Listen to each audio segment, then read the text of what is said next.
This here is the story of David Lewis Hoagland, rancher, carpenter, father, extremely tall person, model prisoner, and a genuinely good fellow by many accounts. But this isn't a story about the fine times, but rather a series of misfortunes, missteps, terrors, and tragedies. But do not despair, both justice and humanity prevail. It all started when David settled in Caldwell in 1900 and married Celestina, and had 3 children of varying heights: Clara, Francis, and Graydon. Life was not always easy, but it was a good life, until 1917. On the eve of David's 50th birthday, he falls from a wagon. This injury to the cranium damaged his problem-solving skills. The injury caused painful blindness accompanied by frightful dizzy spells. David likened these spells to the blind staggers of farm animals. Looking for a fresh start, David sold the Caldwell homestead in 1920 and begins leasing land in Cascade. Hoagland struck a deal for a set amount of cattle as payment. William Patterson, appointed first commissioner of the newly minted Valley County, friend of Governor Moses, and David Hoagland's landlord. Between cattle gone missing by way of wolves, natural causes, and some rustlers, the Hoaglands would suffer with the current agreement of cattle to be paid.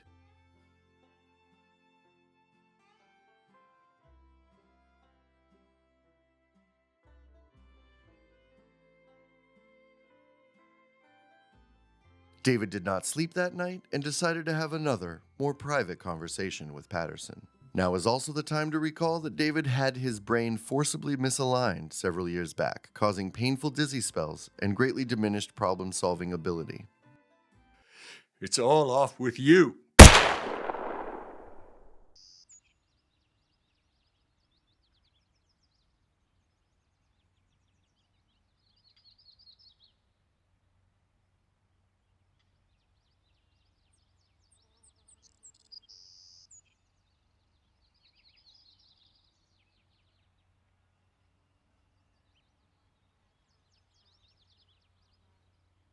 I'll go anywhere with you. Just don't let them mob me.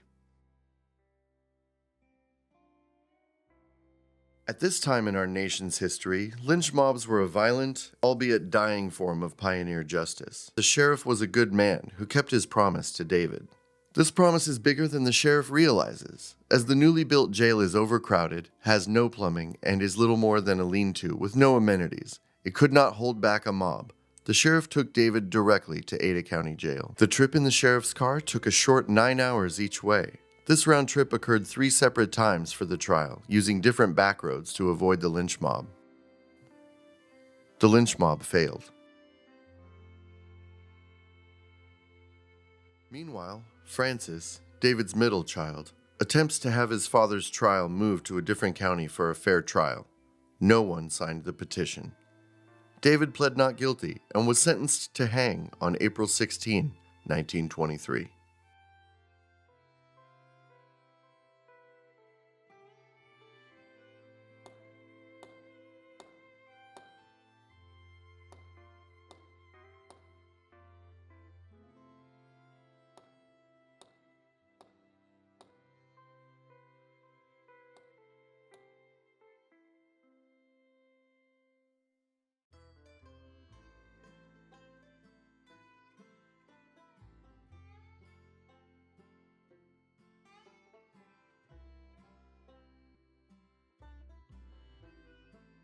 The lawyers were given until the day of the hanging to present evidence of brain damage.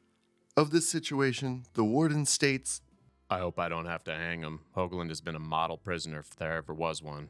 November 14, 1924, 2 hours before the execution was scheduled to occur, David's sentence was commuted to life in prison.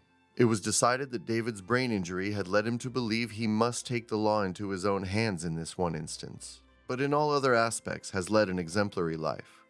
The message was delivered via running from the state capitol to the prison.